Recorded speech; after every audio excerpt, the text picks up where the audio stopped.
All right, good evening everybody, and thank you very much for coming to Nerd Night to learn about self-talk and mental health. My name is Mira Simic-Yamashita. I am a psychologist and a therapist, and my topic today is self-talk.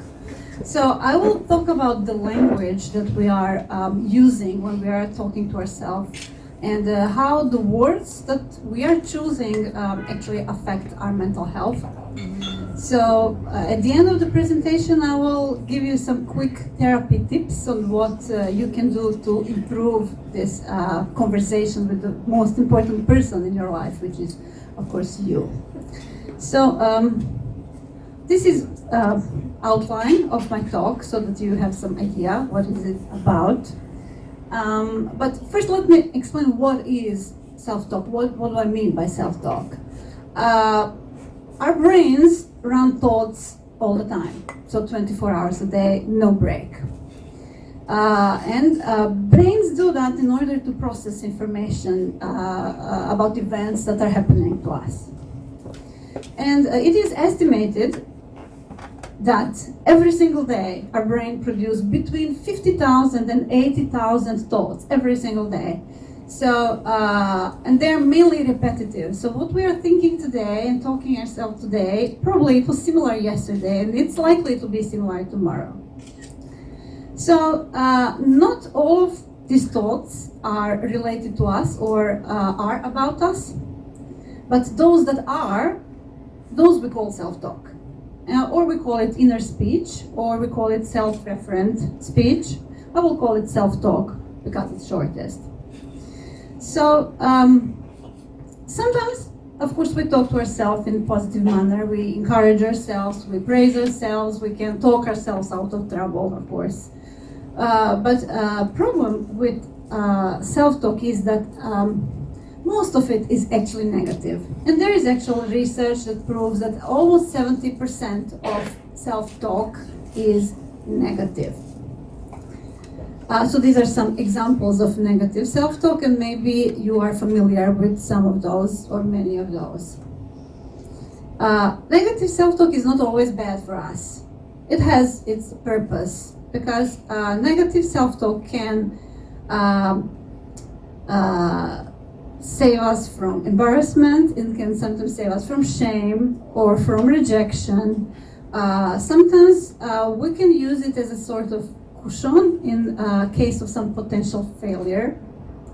If we talk badly about ourselves to other people, if I say, oh, I never do anything right, someone will tell you, what are you talking about? You're great. And then you will avoid criticism and you will gain some compassion from another person. So we have a lot of benefits actually that we get from self-talk. The problem with self-talk, if it is negative, when it is repetitive, when we have repetitive negative thoughts over and over and over again, that is what creates severe emotional pain, and that leads to mental illness, and that's why I'm talking about this today. Okay, so I will explain you or introduce you with some forms of negative self-talk that is very common, and that is actually the most damaging to our mental health. There are other kinds, but I will introduce you to three. Okay, the worrier. These are people who worry excessively, who worry all the time. And they tend to do this, what we call what if thinking. What if I lose my job? What if I get sick? What if I ask that person out and then they reject me and I get embarrassed? What if I get panic attack in a bus or something like that? So excessive worry keep a person in a state of constant stress. And this is something that is heavily linked to anxiety and to panic disorders. Okay, then there is this one, critic. When we do something bad or when we don't do something that we were supposed to do, then we tend to talk very critically to ourselves and say some harsh words. I am stupid, I am responsible, I'm lazy, I can never do anything right, I'm fat, I'm ugly, or many other things. Very, very harsh, heavy things that we would never let anyone else to tell us. But we are telling this to ourselves all the time. This type of self-talk is proven to be linked to low self-esteem, to depression, and frequently suicide. And then there is this type called victim. So these are people who use this type of self-talk. They believe that they can do nothing to improve their circumstances. They tend to use words like always, never, like I will never find love, I always make mistake, I always blow up everything, everyone can do it, only I can't, or things like that. So this type of talk is likely to lead again to depression, because this is what we call learned helplessness, and learned helplessness is proven to be a link to depression. Okay, so these are three most common types. There are other types. So these are not types of people, not types of personalities, okay? These are just types of patterns that people use in their language, and you are maybe familiar with one of these, or maybe all of these, but it's likely that we all use all of these. It is just how much of them, okay? So why we are doing this? Why we are telling ourselves these kind of things? Why we worry ourselves into mental illness? Why would we do that? There are two explanations for that. We are literally, biologically, and socially wired for negativity. What that means, that our brain is designed to look out for danger. And this is how our ancestors survived in the past. They lived in much more severe environments, surrounded with much more many threats than we have today. So if they were able to anticipate threat and react quickly, then they could save their life, they could find the food, and they could learn from the experience. And this was useful then. So this mechanism exists to protect us. So it is just a survival mechanism. However, we don't live those lives today, and our lives are improved and evolved greatly. However, our brains didn't evolve much since then. They're still same. And then there is this social conditioning. What this means that since we are born, our parents, our teachers, and other responsible adults, they inhibit us, they control us, they teach us how to stay safe for our own safety and for the socialization. So maybe you've heard some of these. Don't jump from that table, you are going to break your neck. Don't put fingers there, electricity will kill you. Don't eat with your mouth full, you will choke. Don't talk to strangers, they may kidnap you, or things like that. Okay, so maybe you've heard some of these or something similar to this, but our parents do that in order to save us, to protect us. Small children don't know what is safe. But we hear this so often that we internalize it eventually, and we don't question it anymore. So it stays there behind. So those are the reasons why we tend to look for negativity everywhere. It has a purpose of our survival. However, we don't need that anymore. That is the point. Okay, when we were children, we needed it. And when we lived in caves long ago, we also needed it. But we don't need it anymore. So now that we know this, you know this is not your fault if you think negatively about yourself, if you talk to yourself badly. Now you can blame biology, you can blame your parents. It's not your fault. We all do it, but it is your responsibility to take care of it. And we can change it, that's the best thing. We can change it because our brains are very flexible. there's this thing called neuroplasticity, which is ability of our brains to learn, to change throughout our whole lives. So when we learn something new, we make new connections in our brains. And by rewiring our brain, we can just rewire it to look for positivity a little bit more than for the negativity. And that's all we need. We don't need to think pink all the time. That's not useful. You probably wouldn't survive that. And you wouldn't have any friends if you talk positively all the time. But just increase it a little bit. And that will be satisfactory. So, okay. So, how we do that? How we change our self-talk? In order to change our self-talk and our thinking in general, you will need to know some basic things about how mind works. And I will introduce you to a set of rules that are taken from rapid transformational therapy, which is the therapy that I practice. We call them rules of the mind. They're very simple and very logical. And when you know these rules, you will be able to use them in order to improve your self-talk. So this is the first one. Your mind responds only to two things. So images that you create in your head and the words that you're saying to yourself. So what this means? This means that our minds actually do not react so much on outside events. It reacts more on how we interpret those events. What kind of meaning we give to those events. And how we interpret events? By giving words to them, by adding words. So depending on which words we choose, that's how we create experience for us. Okay, so I will just illustrate this with example.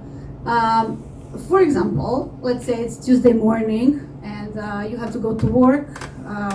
You prepared your presentation last night till very early morning maybe. You didn't sleep enough, you didn't drink your coffee, you have to hurry now. You're very nervous, you have to get in time, and then you get into your car and you head to work, and then this happens. Okay, you're stuck in traffic.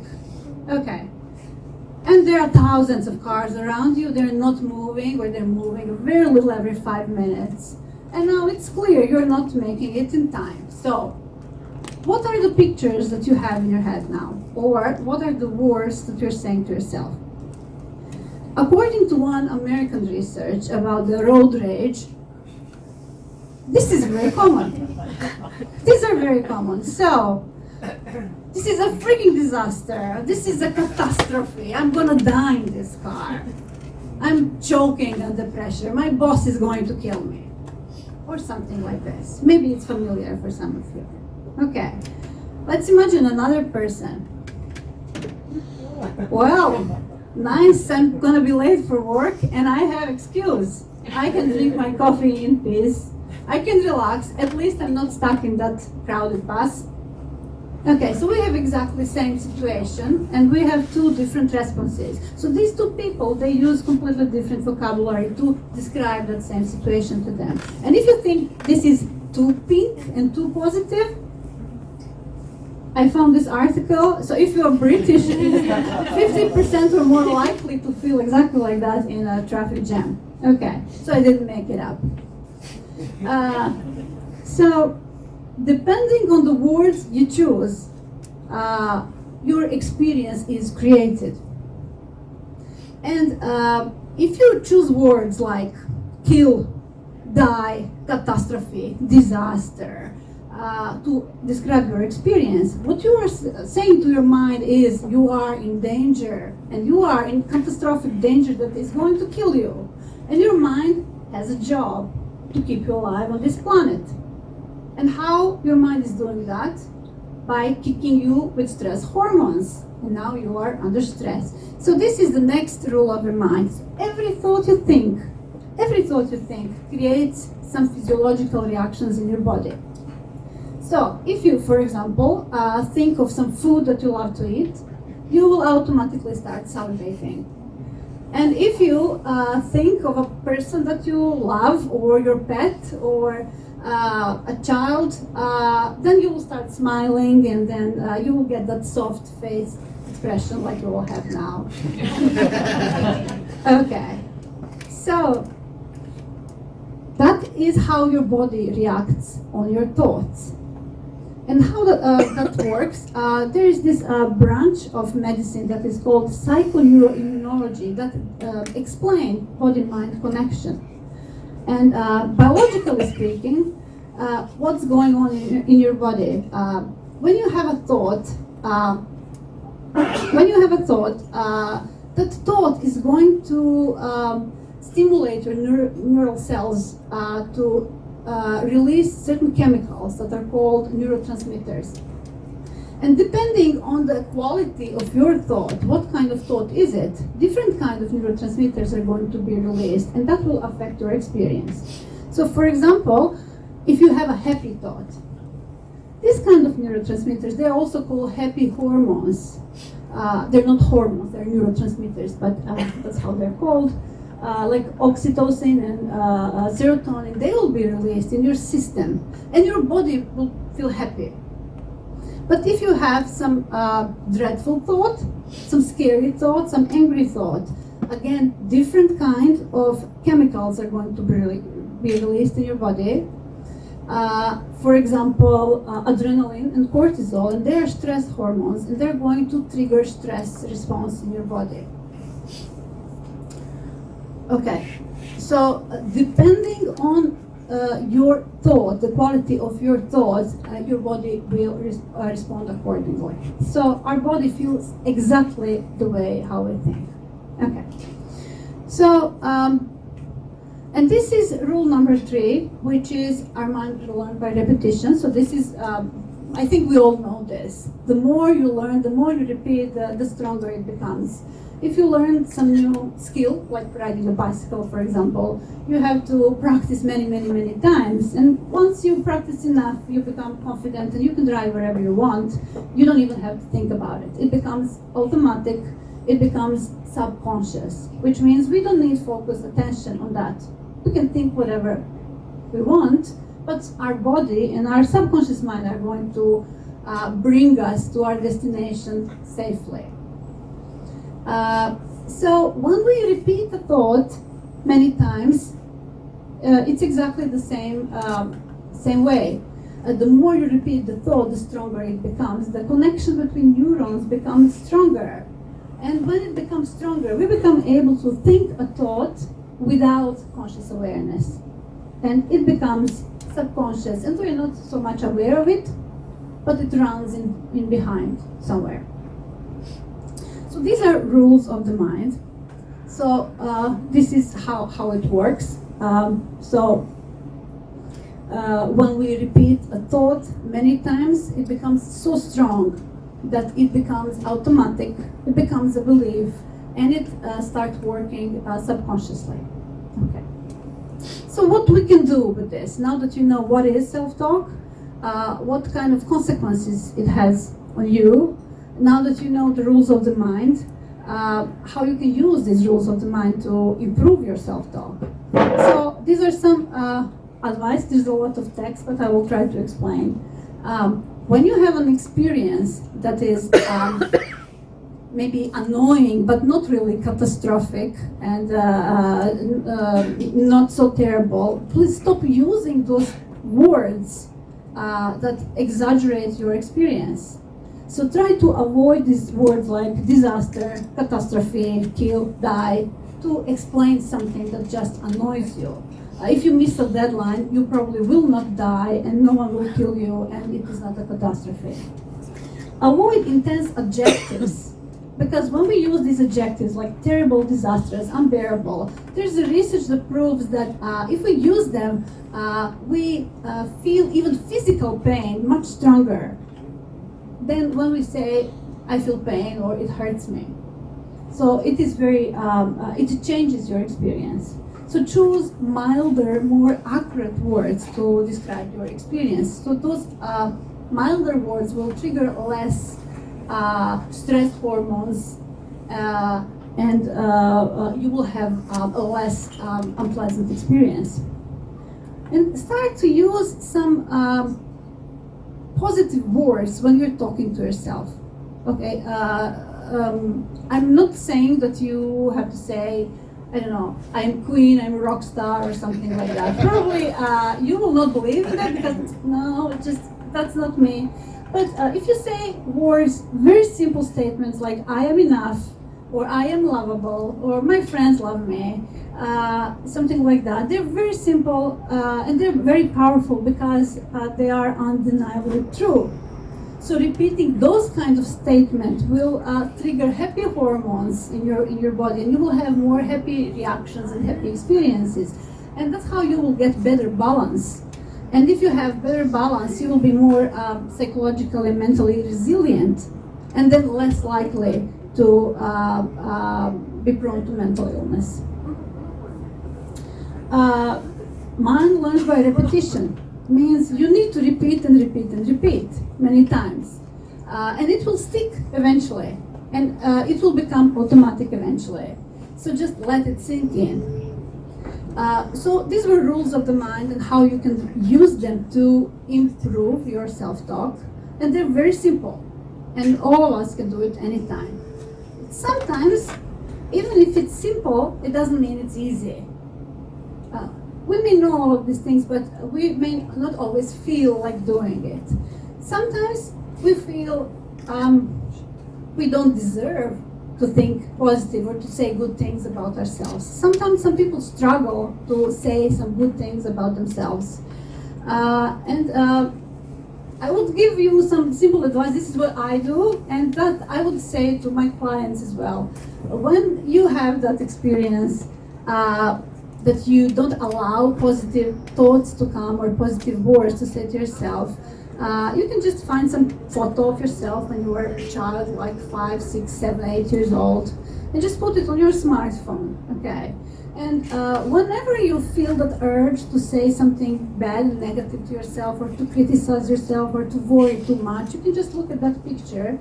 And then you will realize the words that I'm saying to myself now are actually hurting the child. I will just, okay, this is what I have on my screensaver, on my computer. It just makes you stop saying bad things because you don't want to hurt a child. And it will remind you who you were and who you are still. So look at your picture when you were a child. Say to yourself, you are lovable, you are enough, everything you want is available to you, and repeat it many, many times, and then just let it sink in. And that's how you can improve your self-talk and your mental health. And that's all I have. Thank you.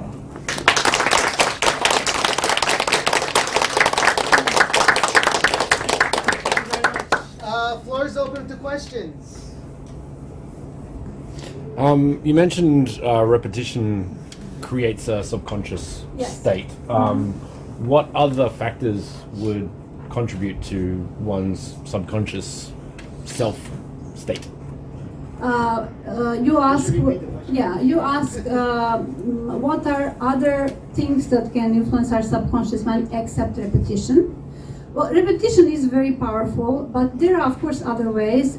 If we have very intense emotional experience, sometimes if it's really, really intense, whether it's positive or negative, then it's likely to stick around only after one time, especially negative experiences. Because negative emotions, negative experiences, they trigger much more intense physiological reactions. If you can compare now when you feel gratitude, which is very powerful positive emotion, and when you feel anger, which is very powerful negative emotions. And if you think of your reactions, then you will notice that anger is much more intense. And because of that intensity, negative experiences tend to stick easier. So positive may need more repetition and more trial and involvement, conscious involvement, yes. Yeah. So you mentioned you should try to avoid saying like really big intense words like, oh, this is terrible, this is awful. I know personally I've got like a tendency like, oh no, this is terrible, but I try to say it like almost like a joke or like laughing kind of thing, like almost like over exaggerated to make it sound like so ridiculous, like it's not actually terrible. But do you think that's also not really a good idea? If the event is really terrible and really catastrophic, please use those words. Okay, please do that, because it is important for you to experience that. It's for your own safety. But if it's something that is just annoying, and we use these harsh words to describe that experience, then it's not very good. First, we don't think words are so important. It's just they're just words. But actually, they trigger our responses whether we want that or no. So if you want to have less of those negative experiences, negative feelings, then just choose some milder words, and you will see that your experience changes as well. Thank you. Does this answer your question? Yeah, no, it's good. Thank you. Did you have a question? Yeah, so when you maybe change as a person because you look at how you were previously and you realize you want to be something separate from that, which is, it seems like a very powerful tool for changing. How do you separate wanting to be different than you just were without thinking, without directing negative thoughts onto your past self, which sort of spread to your current? Does that make sense? Yeah, you are asking me if you want to change and then your experience change, how you can accept your past self that was very different than the new one. Is that correct? Yeah, especially when, I don't know, maybe this is more common being like teenager or young 20, but sometimes you change by looking at your past self and being just, it's so embarrassing. It's unbelievable. So that feeling, which I think is very common, how do you, it helps us change, but how do you maybe not force negative feelings onto that past self? Maybe. If you have such feelings about your past self from the childhood or adolescence, just say yourself that was age appropriate. And in many cases, it is. It is just that. How would you react if it was your child? Just think of that. You may not be happy, but you will not react with hatred. Okay? And that will change your perception. Thanks for the really interesting talk. A lot of what you talked about was language. So I'm sure many of the people in the audience here are multilingual, and we speak to ourselves. I know I do. Certain feelings, I always use a certain language. Yes. I wonder if you can comment on that. Your question was... just that certain feelings you associate with a different language. Yes. Not in English, but in some other language. Mm-hmm. They might be negative, in my case, very positive feelings are always in a certain language. I wonder if that's something that has been studied or part of this. Yes, yeah. So your question was whether we tend to choose different words depending different languages depending on our emotions. It's really interesting questions. Yes, there are plenty of studies about that. We tend to express our negative emotions in our native language. Yes, and interestingly, we like to express positive emotion in English, not depending on your mother tongue. So that's what we should say. One question here.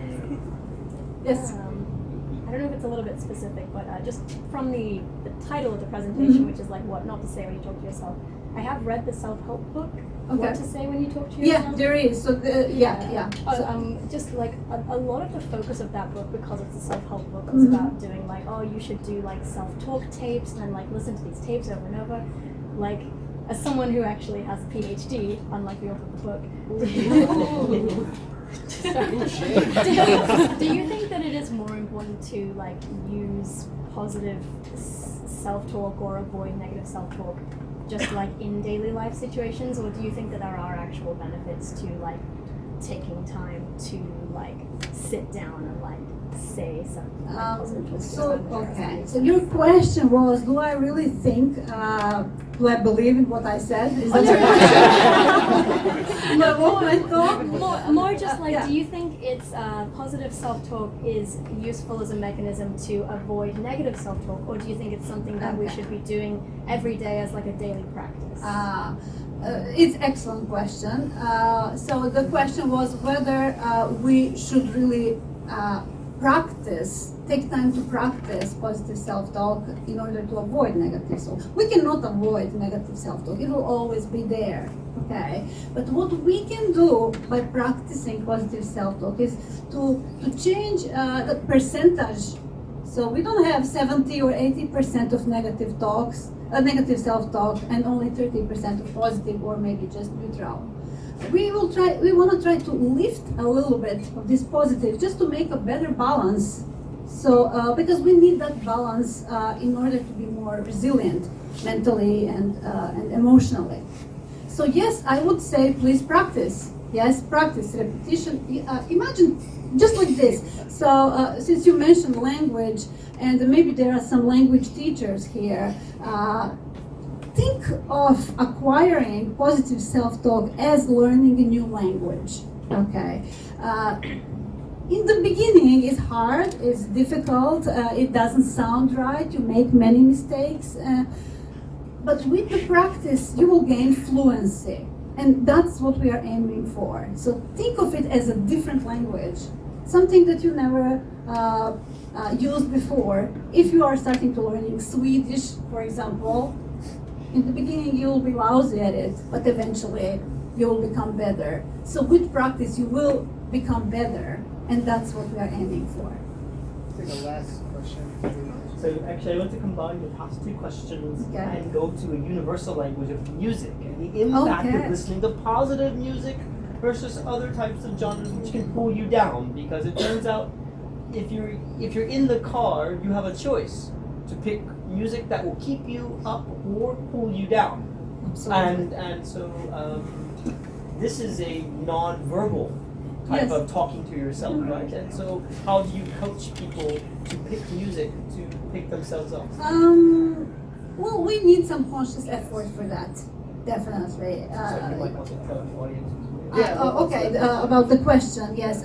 So your question was how we make ourselves pick proper music to improve our mood, instead of pulling yourself down. So sometimes people generally like to listen to sad music. And it has great benefits, so please do that, but not all the time. It is important that you find a time in your day to practice these new skills. Just think of them as new skills and devote 10 minutes, 15 minutes per day to hear positive music and to say positive things to yourself. Just think of it as an exercise, and you'll become better at it. And you will notice eventually that when that negative thought comes, you will stop and, no, that's not me, okay? And it will happen, but you have to allow it to happen. Yeah. Does this answer your question? Okay. Okay, yeah, we're good. All right, let's give another round of applause.